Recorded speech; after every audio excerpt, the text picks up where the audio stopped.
Growing up, me and my family lived about in the middle of nowhere. I'm talking like backwoods, banjo, 20 miles from everywhere.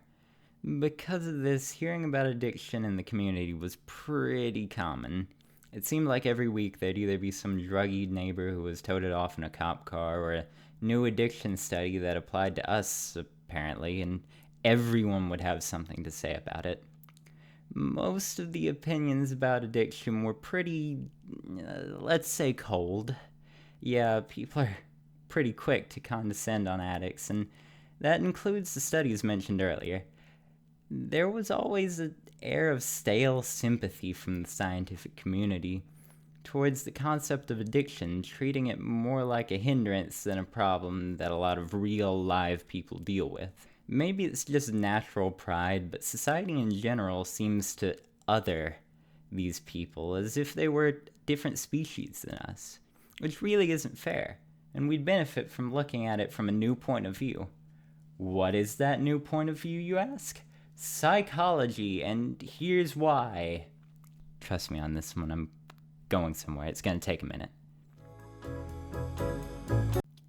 First off, we should probably get some definitions out of the way. According to the Webster Dictionary, addiction is the strong inclination to do, use, or indulge in something repeatedly. But even that can be broken down into either substance or behavioral addiction. Substance addiction, the more popular of the two, is based on the consumption of a material. This can be alcohol, drugs, or copious amounts of Guy's grocery games, though I don't know who would be addicted to that.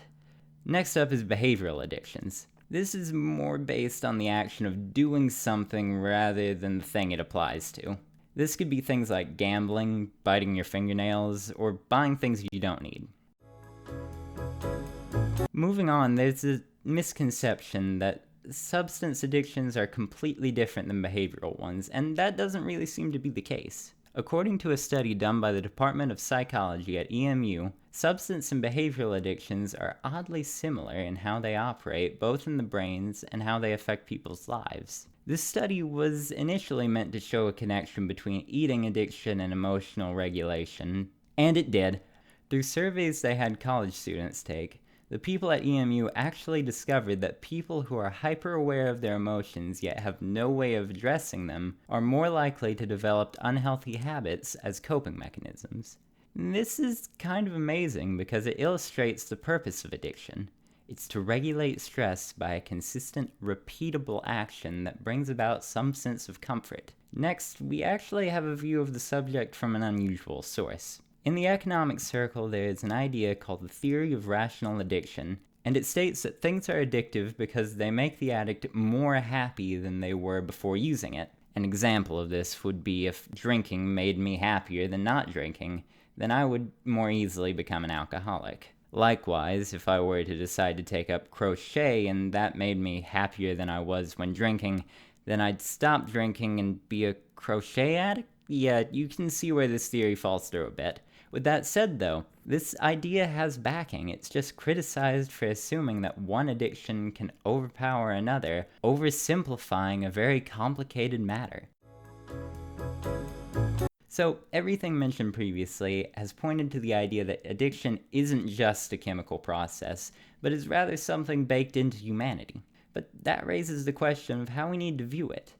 This is especially prevalent in the scientific community, considering they're the ones who actually have authority to make changes in treatment. But from what I've seen, this is the community that is most dehumanizing towards addicts. One example of this was a method developed by a guy named Federico Birdman, who put forward this idea that addiction should be arranged in a tiered list based on the loss of control the addict experiences.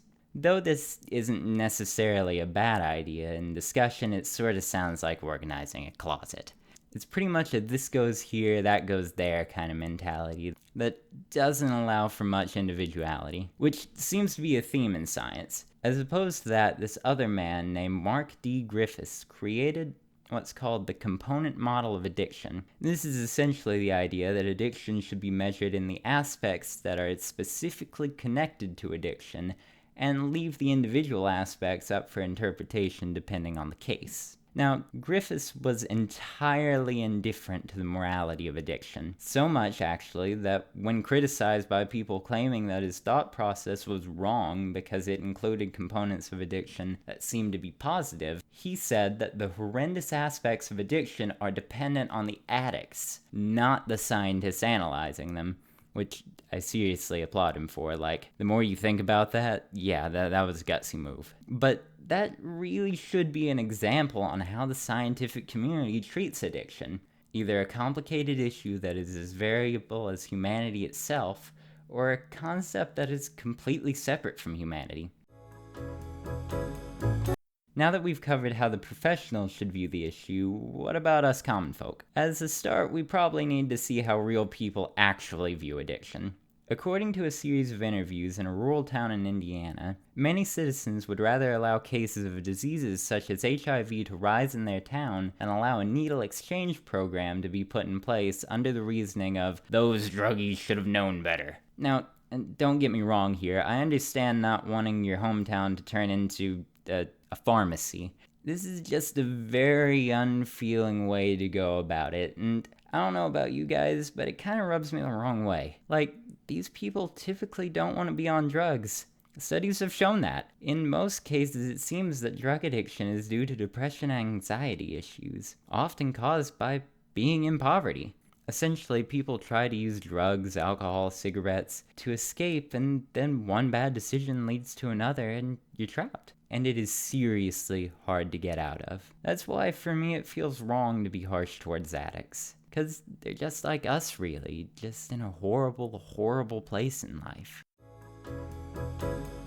Now, you're probably wondering, why are we talking about this again? And for that, I call you back to psychology. Yes, I copy and pasted this shot in editing. It was a nightmare. Unbeknownst to you, I've actually been talking about psychology concepts the whole time. The origin of addiction, evolutionary psychology, how the public perceives addicts, social psychology. Even the physical effects of addiction would be clinical psychology. When viewing the subject on the grounds of psychology, we have room to dive into the individual aspects and symptoms of addiction without losing sight of our goal, understanding and developing humanity for the better.